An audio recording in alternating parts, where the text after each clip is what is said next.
Hello, we are transmitting to you from our present, which we can only assume is your distant past, the turbulent time that was the early 21st century. Fearing the great cataclysm that will surely befall our civilization, we began this monumental reference of strange and obscure human knowledge. These recordings represent our attempt to compile and preserve wonders and esoterica that would otherwise be lost. Whether you're listening from an advanced civilization or have just reinvented the technology to decrypt our transmissions, this is our legacy to you. This is our time capsule. This is the Omnibus.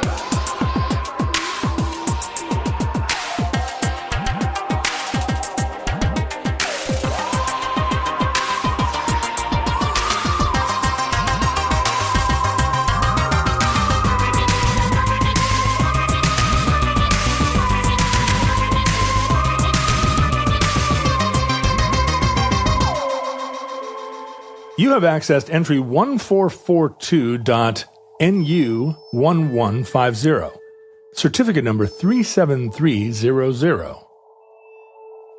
Worcestershire sauce.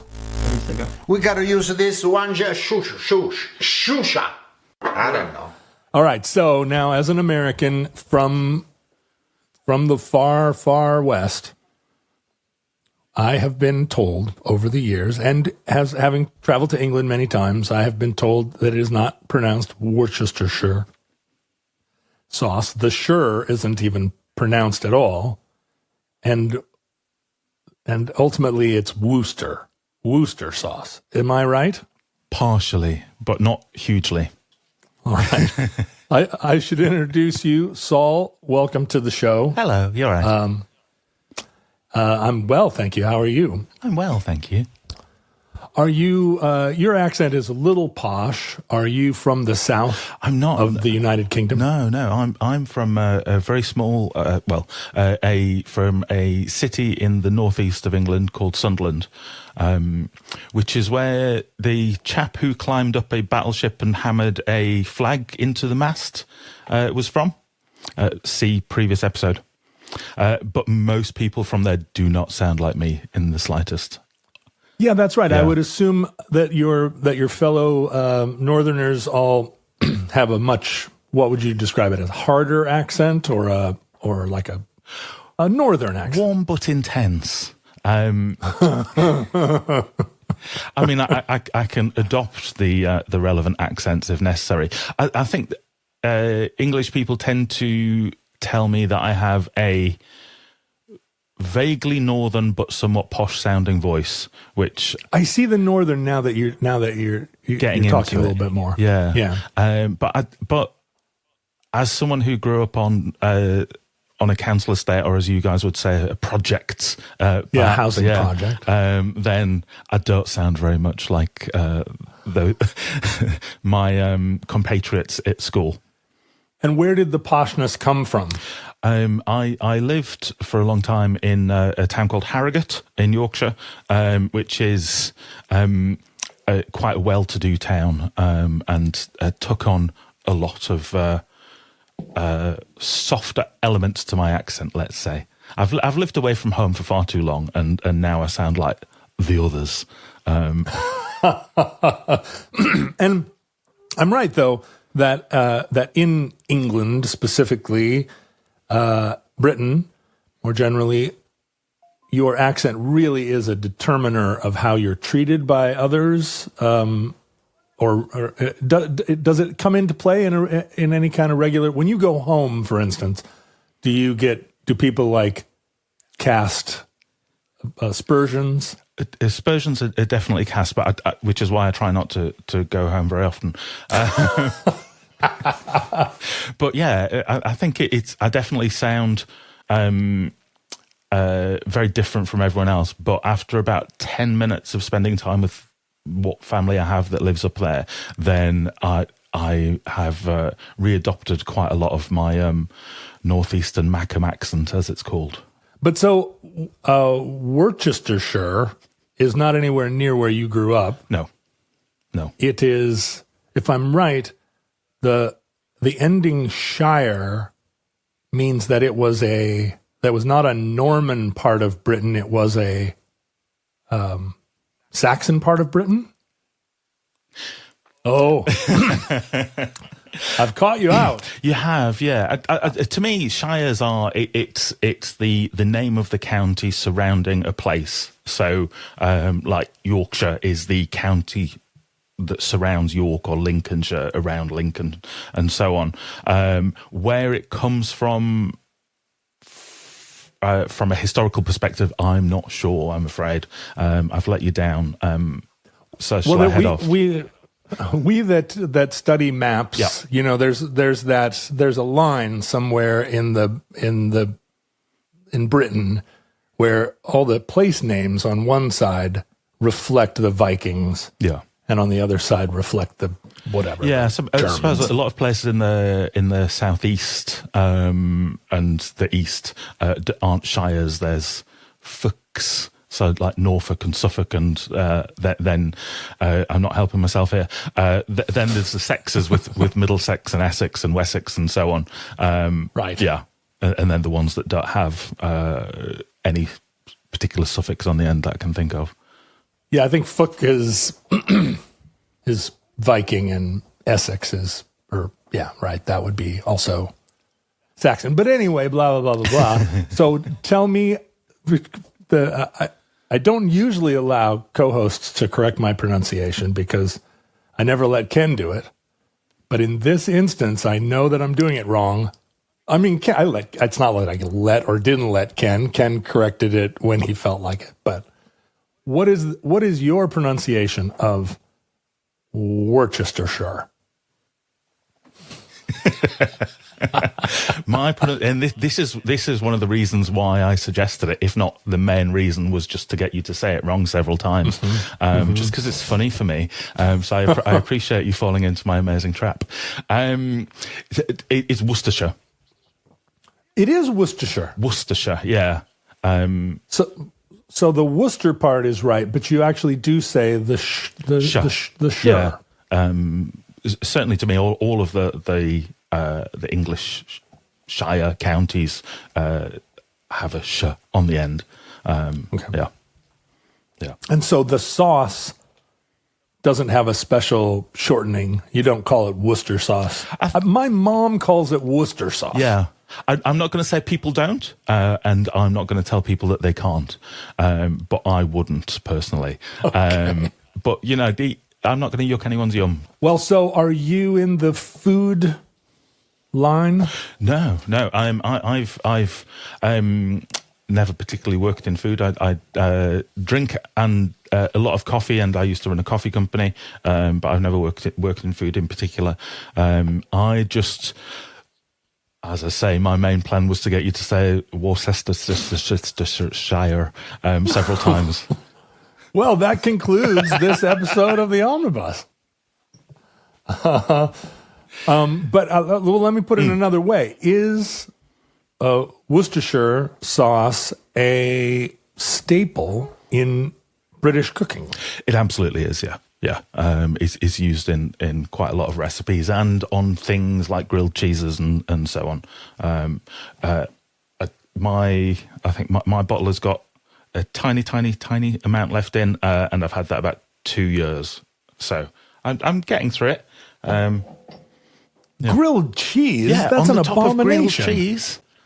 What delicious. are you talking about? Really? Yeah. That never would have occurred to me to do, but I'm going to try. You're going to do it now, yeah.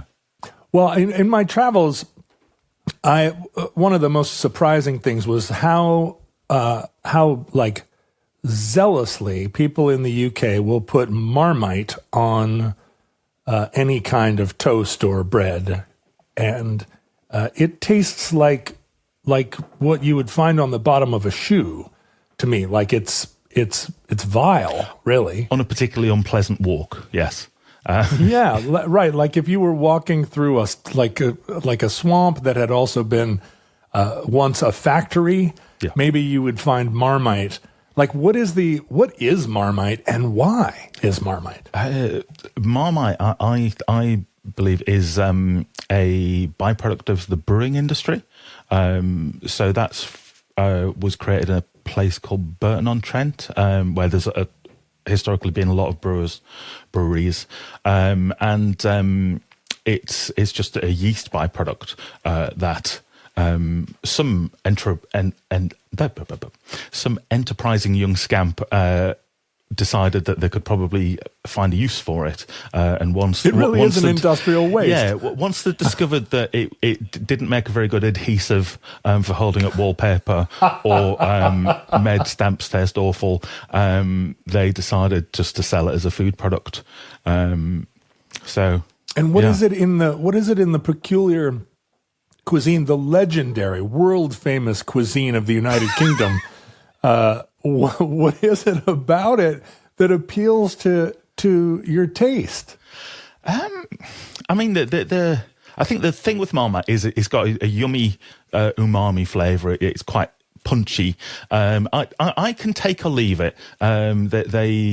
The company that makes it likes to pretend that people either adore it or dislike it quite severely, which is fun to play into. But actually, I think most people are like, yeah, it's fine. It's a type of thing that can live in the back of a cupboard for a couple of years, completely forgotten, and then you'll go through a period of about 6 weeks where you'll just have it every day, and then it'll go back in the cupboard again. Longtime listeners to Omnibus know how much we love Factor meals. They really are revolutionary. It's a kind of an entirely different take on easy to prepare, ready to eat meals. Quality.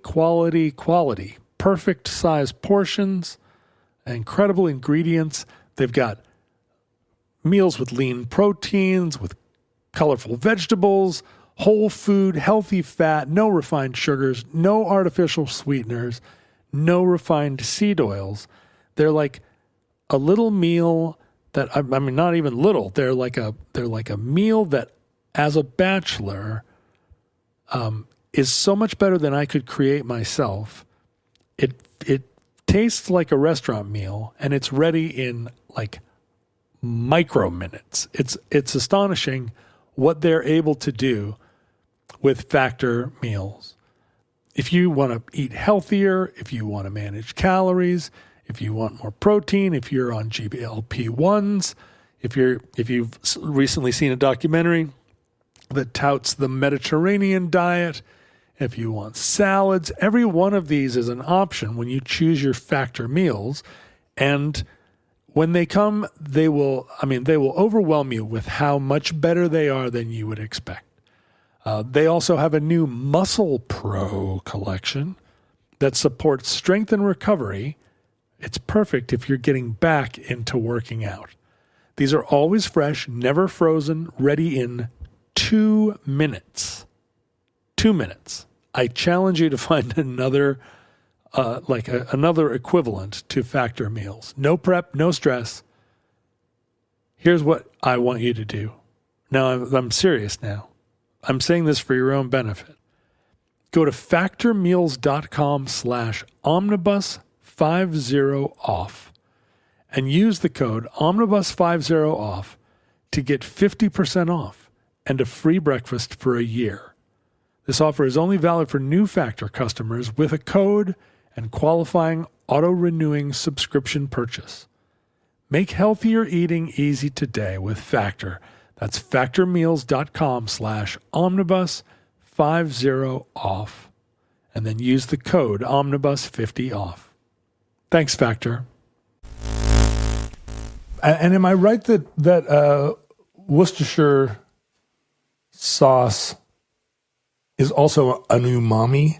Yeah, very much so. It gives you that big smack in the face kind of flavour. So it's kind of a combination of bitter and sour and sweet and umami and all of that yummy goodness that you want to put into other things, even though you wouldn't necessarily consume it on its own. Like you wouldn't neck a bottle of soy sauce. Well, I wouldn't neck a bottle of soy sauce. But yeah, so it gives you that nice round combination of flavours that adds in really well to some of the things that we are well known for and do very well, like pies and casseroles and things like that. Very, very, very big flavour hot, warm things to keep you happy on a cold, dark Victorian night. Well, so break down the sauce. Well, I wasn't sure which of the English counties you would be familiar with for a start, because I have heard suggestion that you've walked across Europe at some point, but you've That's not interesting really that you'd heard mentioned that. visiting England. So I've toured in England quite a bit, up and down the line, all the way up to, Edinburgh, but also past, up, what's the very dark town in Scotland where it just seems like there are men in capes, like villains everywhere? Aberdeen. Yeah, Aberdeen. With all that I've grey played in stone Aberdeen as well. Yeah. It's a phenomenal town, but I was there on a dark winter night, and I thought, what a place! Like, how could you not be a romantic poet living here? Yeah. It's just astonishing. And then all over Scotland, I think I've played every wide spot on the road in Scotland, and then the United Kingdom, multiple tours. And then I walked from Heathrow to Harwich. Is that on the coast? Or to Harrow. Harrow. No, Harwich, right? Where Were you off to catch a ferry? That's the only thing I know about Harwich. Yeah, okay. Yeah. I was catching a ferry, and there's not really anything there except a ferry terminal. Yeah, it's a good reason to leave. Yeah, it was nice. But I was also often, mostly on the coast in the winter, where the colorful tents and the mods fighting rockers just weren't. It didn't translate to the winter, where it seemed really dark and wet and empty. Yeah. When you're looking out towards the sea and you can't differentiate between where the sea finishes and the fog begins and the clouds begin, then it's, that's a traditional British seaside view, really. It's, most of our postcards are covered in things like that. Okay, so back to the sauce. Back to the sauce, yeah. So, I wasn't sure, as I said, like whereabouts in England you might have been. I presume you've not been to Worcester. I've been through Worcester on the way to Birmingham. Yeah. But we never played there. We played in Wolverhampton. Okay, that's similarly located, isn't it? My father's family comes from Newport, Wales, or in the environs. Yes. And my mother's family comes from sort of around Exeter. So southwest, but not in the middle there. It's close enough without being on top of. Yeah, right. Yeah, let's go with that.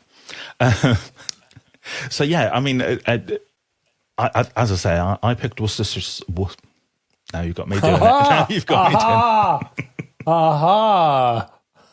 I picked Worcestershire sauce in order to get you to make the mistake that I just made then.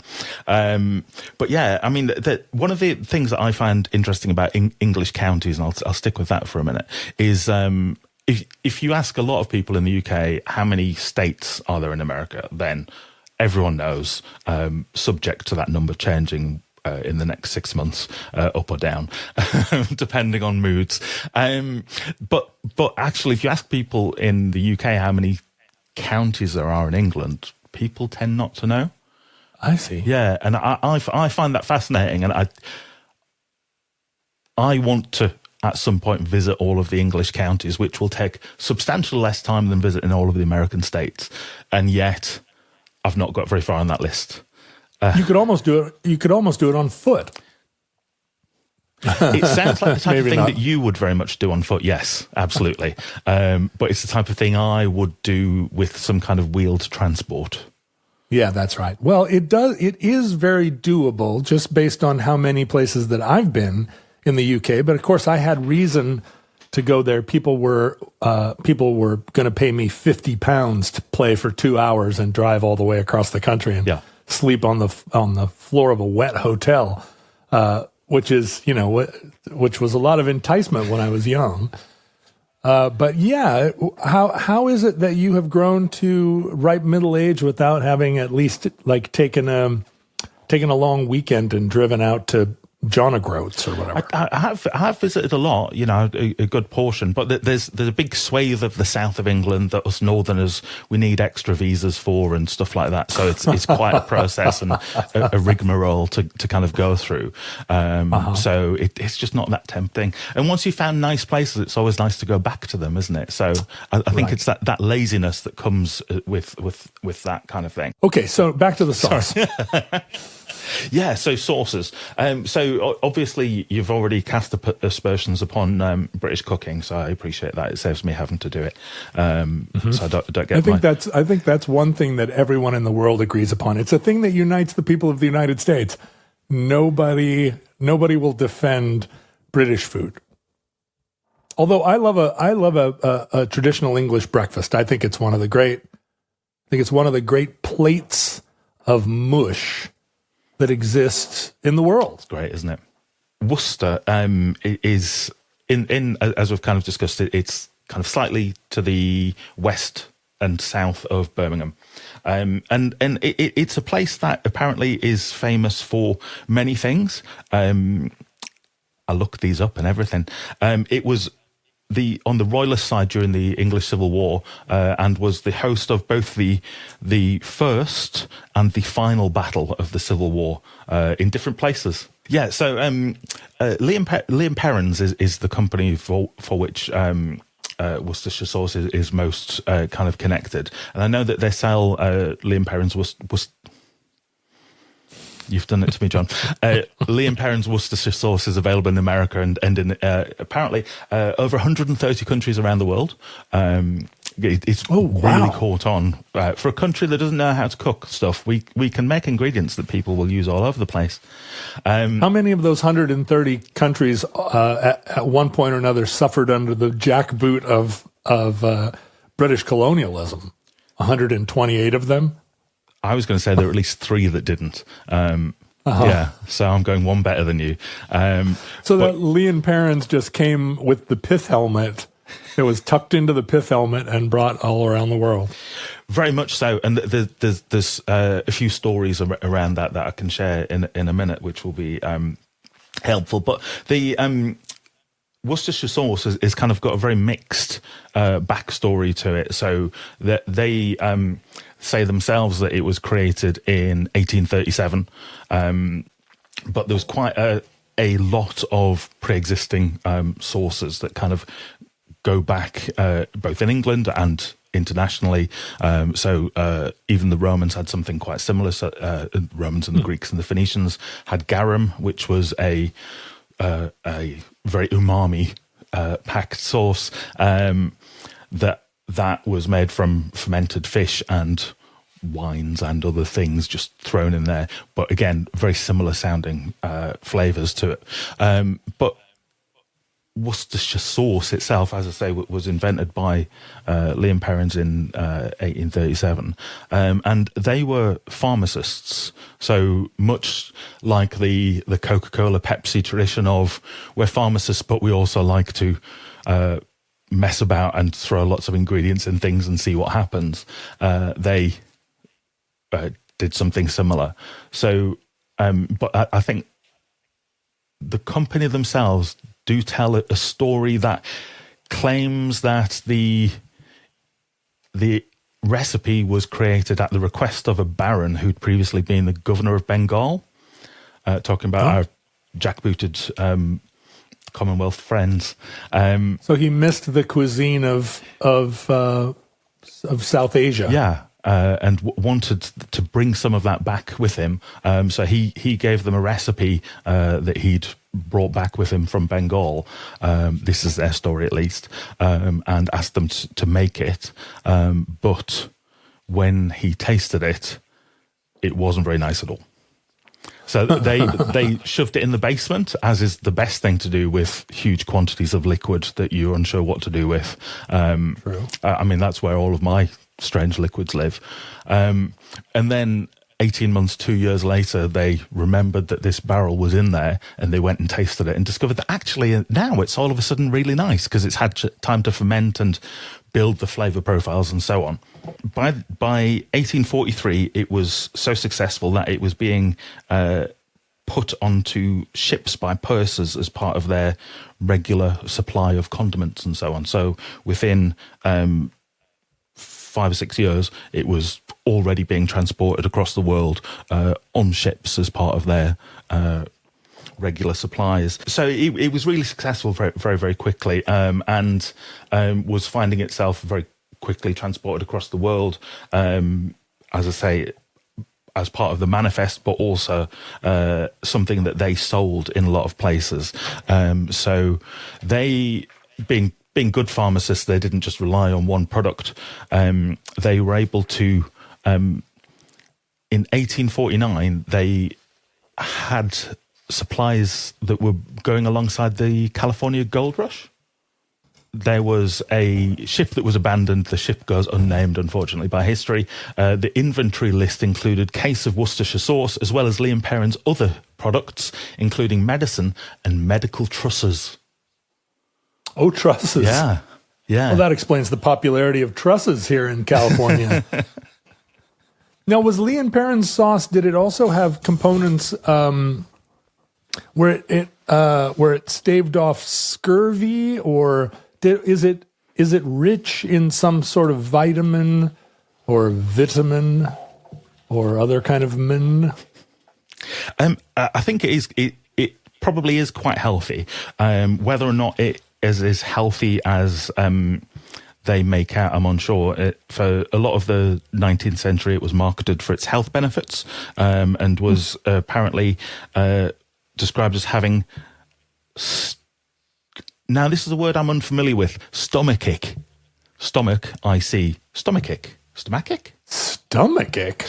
and digestive properties.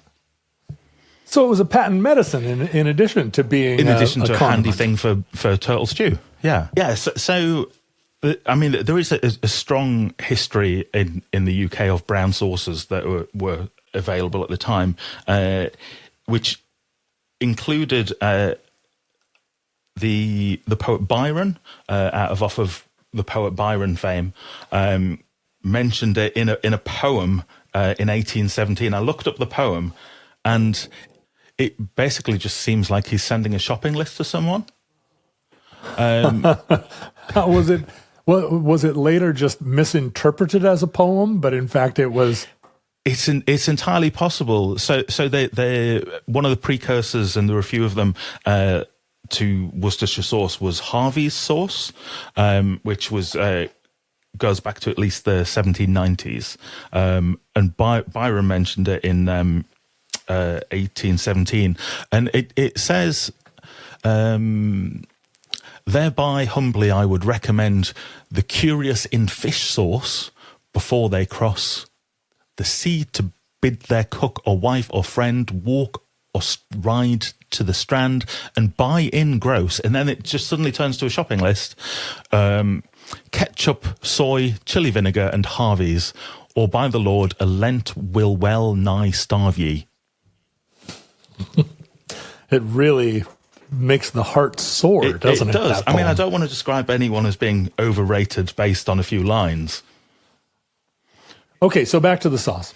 Yeah, so it's been for a very long time used as an ingredient in things, and there's a reference to it from a cookbook that goes back to 1912, which was written by the Portland, Oregon Council of Jewish Women, which had no less than 35 recipes in which Worcestershire sauce was an ingredient. What was Portland like in 1912? Do you know? Well, it was lumber was its primary industry, and then to a lesser degree, fishing off the coast. I think there might have been some coal, but it was mostly a lumber town and pretty rough and tumble. Yeah. I just looked up the Portland Council of Jewish Women, and it was established in 1896, and it made it all the way to 2015. Back to the sauce. Back to the sauce. Yeah.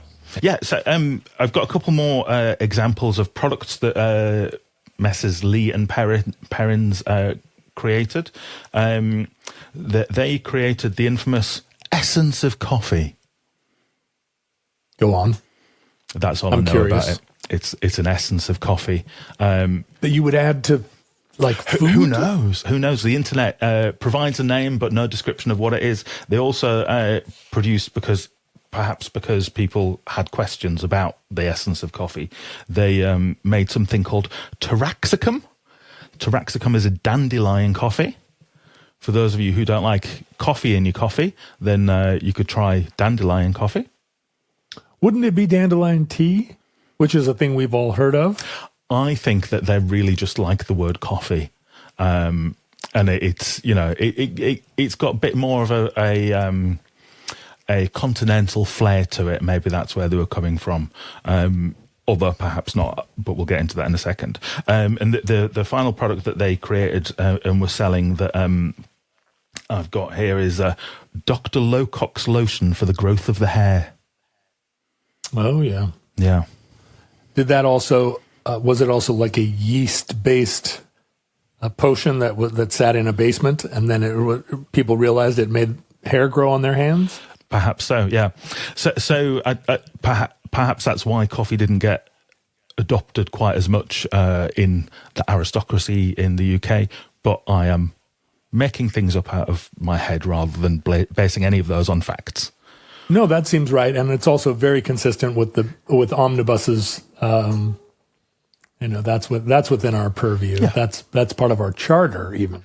Very much so. Now, here's a gross fact. I know Omnibus listeners love gross facts. Traditional bed sheets hold more bacteria, or can hold more bacteria, depending, than a public toilet. Isn't that astonishing? It's not exactly where you want to lay your face. But Miracle Made bedding is designed to fight bacteria and stay cleaner longer with silver-infused fabrics that actually prevent up to 99.7% of bacterial growth. Miracle Made sheets, as longtime listeners know, are crafted with NASA-inspired silver-infused fabric that helps regulate your body temperature, and thanks to antibacterial silver technology, they stay cleaner and fresher, but even better, they feel luxuriously good. They're better than sheets that you would find at a 5-star hotel, but without the steep price tag. They're smooth, they're breathable, very silky, they're ridiculously comfortable. So, if you don't want your bed to be like a gross porta potty, I suggest you upgrade your sleep, and you can also give the gift of upgraded sleep by going to trymiracle.com/omnibus to try Miracle Made sheets today. You'll save over 40%, and when you use the promo code Omnibus, you'll get an extra 20% plus a free 3-piece towel set. They make an amazing gift, and they have a 30-day money-back guarantee. There's no risk to you to go to trymiracle.com/omnibus, enter the code Omnibus at checkout. Thanks to Miracle Made for sponsoring this episode. When hair starts to thin, confidence can too. That's why Hims makes it simple to feel like yourself again, with access to simple, personalized care that fits your life and your hair goals. Hims offers convenient access to a range of prescription hair loss treatments with ingredients that work, including chews, oral medications, serums, and sprays. These are doctor-trusted ingredients like finasteride and minoxidil, and they can stop further hair loss and regrow hair in as little as 3 to 6 months. You shouldn't have to go out of your way to feel like yourself. Hims brings expert care straight to you with 100% online access to personalized treatment plans that put your goals first. So for simple online access to personalized and affordable care for hair loss, erectile dysfunction, weight loss, and more, go to hims.com/omnibus. That's HIMS, hims.com/omnibus for your free online visit. Featured products include compounded drug products, which the FDA does not approve or verify for safety, effectiveness, or quality. Prescription required. See website for full details, restrictions, and important safety information. Individual results may vary based on studies of topical and oral minoxidil and finasteride. Go to hims.com/omnibus And thank you, Hims, for supporting our show. Oh, what else were I going to say? I've got so many bits of paper here. Oh, yeah, I was going to talk a little bit about Messrs. Lee and Perrin themselves, or Perrins, which is a weird thing to have a plural surname. But they were both pharmacists in Worcester, one of whom, Mr. Lee, went on to have quite a established life in the civil society of Worcester. So he was twice mayor of Worcester, which was quite a significant achievement, I guess, especially for someone who was in essence a shopkeeper. Yeah, and I seem to recall, but my bit of paper doesn't say, that it was, almshouses specifically for people who had been in the military, veterans. That's the word. There you go. Whereas Mr. Perrin's, his main claim to fame was that he invented Worcestershire sauce. I don't know if you've heard of it at all.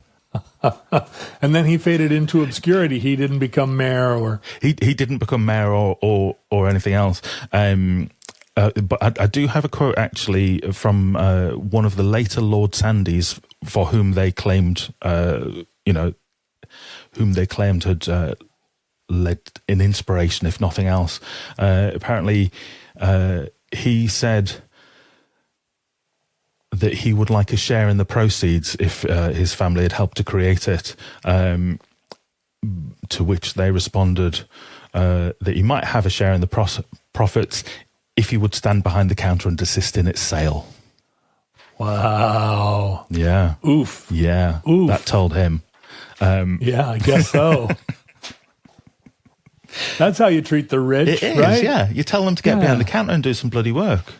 That's right. That's how I would do it. So yeah, I mean, it's I don't know how much extra you've learned about Lee and Perrin so far. So we have a very different packaging to you guys. I've seen the American version of the packaging, which seems rather different. We've got this nice snazzy version, which has got their signature in the background, which apparently was introduced to combat copycats. And to combat people who were making fraudulent versions. Quite what would stop anyone who was making a fraudulent version from just copying their signatures and putting it on the label is beyond me. But my recollection of it growing up was that Lee and Perrin's, unlike other sauces, came wrapped in sort of a paper wrapper that looked very Victorian. It looked this was kind of a special presentation. Now, when I look at the contemporary Lee and Perrin's logo, it just has the word steak on it, which is weird. But we do typically use it on steak, right, as a flavoring. But the old label, the label that I remember from the 70s and 80s, did look, if not as fancy as yours, it did look very like it had been hand wrapped by an apothecary. Yeah, it did. It seemed like a special thing. And of course, Worcestershire being a long word, Americans tend to shorten long words because we're very busy. Yeah. And we don't have the time to figure out why it is that the Cester part of Worcestershire is almost entirely excised. But it did, it seemed like, oh wow, this has survived the wars, this thing. Many of them. Yeah, that's right. Yeah. And so, but is it also a steak sauce in the UK? No, I don't. You put it on grilled cheese sandwiches. We'll put it on grilled cheese sandwiches. We'll put it into things, but I wouldn't. When peppercorn sauce exists or mayonnaise exists, why would you? Why would you? The steakhouse was a big part of the 20th century. The sense of, if you were going to a business meeting or it was a significant night out, here you would go to the steakhouse, and the menu was confined to steak and boiled vegetables and maybe a fish or a lobster of some kind. But it wasn't a restaurant like we see now where you can get a pasta and you can get nachos. And it's still here in Seattle. There are a dozen steak houses, and every one of them, at least until recently, had Lee and Perrin's Worcestershire sauce on the table. And I guess the idea is you put it right on top of your steak. Wow. As far as my experience is that it's such a powerful sauce that it seems like a sauce that you would use to mask bad steak rather than to enhance good steak. Yeah. Do you have mustard there usually We do, as well? but we wouldn't put it on a wouldn't steak. have mustard on a steak. No, I'd have- no, yeah, not at a all. I little mean, bit. you might put mustard in, like a little bit of mustard in a sauce that you would then glaze a steak before you fired it. But no one has ever, in my experience, put mustard directly on a steak. Fair enough. On a sausage, Yes. but not a steak. You said that is something that lasts, and I have a prime example of that for you. Some archaeologists who were digging in a town in New Zealand, in a town called Tiwairoa. My New Zealand pronunciation isn't great, I'm afraid. And that town had been buried in a volcanic eruption in the 1880s. And in their digging, they found a preserved bottle of Worcestershire sauce. So, do you feel now that that Worcestershire sauce is like one of the main English contributions to global cuisine? Because umami we think of as coming from Japan, and we use a lot of soy and other kind of fish sauces from Asia. But we all still, everywhere you go, still has Liam Perrins. Like, what could be behind this like lasting influence? Is there nothing else like it?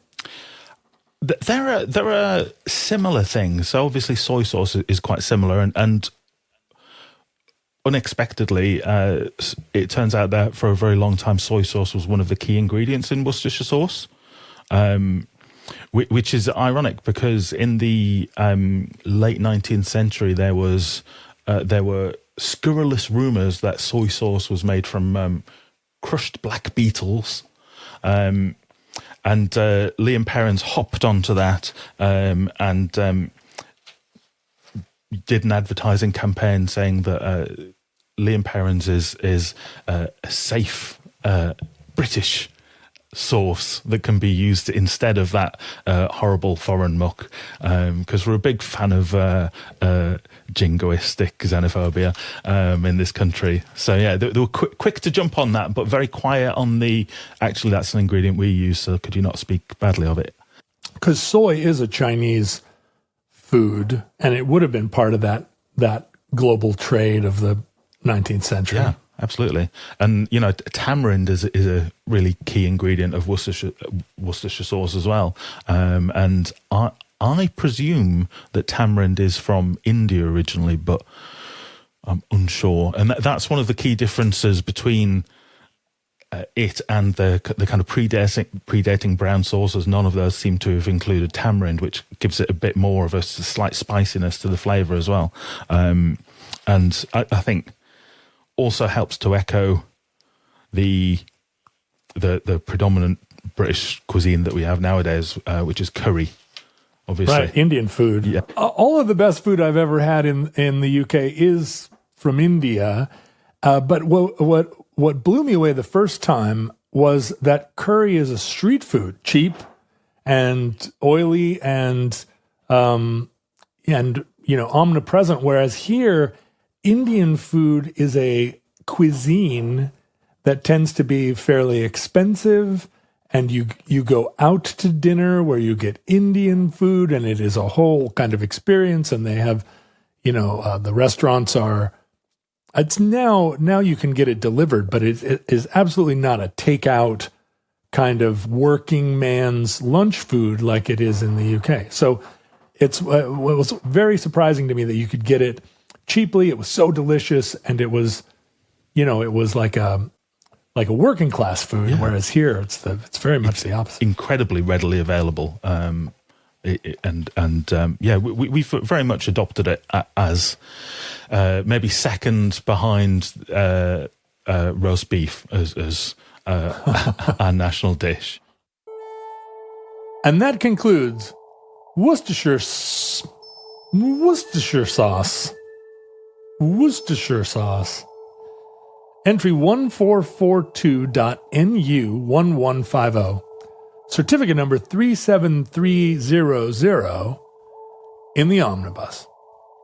Futurelings, as you know, we're very much against social media here. It seems more and more likely that what you're seeing on social media is just bots that are being run out of a warehouse in St. Petersburg, and they're meant to make you feel upset or angry or sad. And the only safe place, really, that I can find on the internet now is anywhere on social media where futurelings congregate, because they're among the last real people. And you know that if you're in the safe space where people are able to say "back to the sauce" to one another, then you know you're safe from Russian influence, at least for a while. You can join us at Omnibus Project on Facebook and Instagram. I have now recently been frequenting the communities on Reddit and Discord, and every one of these places is just full of, I have to say, geniuses, absolute geniuses, with a lot of social grace. You can watch this episode and all of the Omnibus 2.0 episodes on YouTube at youtube.com/@theomnibusproject. You can email us, and I encourage you to do it, at theomnibusproject@gmail.com. Visit our website, omnibusproject.com, and you can submit, as Saul did, submit a topic, hopefully not a topic where the larger premise is just to get me to mispronounce words, at omnibusproject.com/submit. You can send us physical mail to the Omnibus Project, 609 Southwest 150th Street, number 48084, Burien, Washington. That's Burien, 98166-9998. And finally, our show is listener supported, and especially now that the millionaire co-host has taken all of his filthy lucre and bought a vacation house for himself where he has a helipad. Your support is welcome, and we also have many, many great goods and cheese over on our Patreon site, including like 8 years worth of addenda episodes, or no, maybe only 6 years worth of addenda episodes featuring the great Ken Jennings, and lots of photographs and lots of other additional material. So that's at patreon.com/omnibusproject. Go join the Futurelings there at any level of contribution, and you'll have access to almost all of the additional material. And I think at slightly larger levels of donation, you get to have special merch. And I'm considering a level of Patreon support where you get to co-host the Addenda show as a perk. Ooh. I think that would be expensive, though. I haven't decided exactly how to do it. You know, you're like somebody that supports the show enough that I would have you on and have you like, whoa, what was that? You literally have a gong? It's this microphone stand has got springs on it. I just knocked a spring. I'm very sorry. Right.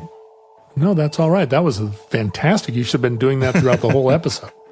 I can get my marimba out. That is patreon.com/omnibusproject. Please join the legions that support the show. And it keeps me from living in an almshouse.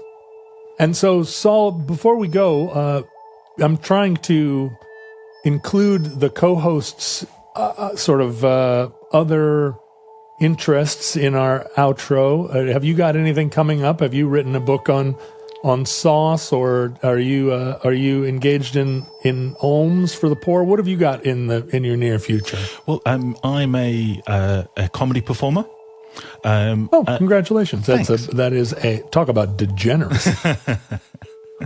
But I'm one of the nice ones. So I'm also on the board of something called the Live Comedy Association in the UK, which is a charity that promotes grassroots comedy and helps to lobby government and funders to make sure that comedy isn't overlooked when it comes to funding opportunities and support from the government and lots of other things like that. And we've got something called Live Comedy Day, which is happening on the 1st of April this year, where we'll be having lots of comedy events across the country, just helping to raise the profile of more grassroots comedy rather than the high-profile arena-type shows or big theatre shows that usually capture everyone's imagination. It's just really about reminding people throughout the country that comedy exists in all forms on stage, and encouraging people to go along. So people can find more about that through various internet engines that will allow them to find out things. And so what's it called again on April 1st? Live Comedy Day. And do you also celebrate April Fool's Day? That's why we chose that day. Ah, there you go. Yeah. Well done. Well done. Thanks. Well, one of the main differences we think of culturally between the UK and Europe and the United States, well, this is true even of Canada, is that you still have functional arts support in those places, whereas the United States has almost entirely gutted any sort of government support for the arts. At the state and county level, we still support the arts. But the National Endowment for the Arts has not been very well endowed by our government since the Reagan administration. So that's marvelous that you're making, you're trying to raise awareness that comedy is not actually something that should be banished from the face of the earth.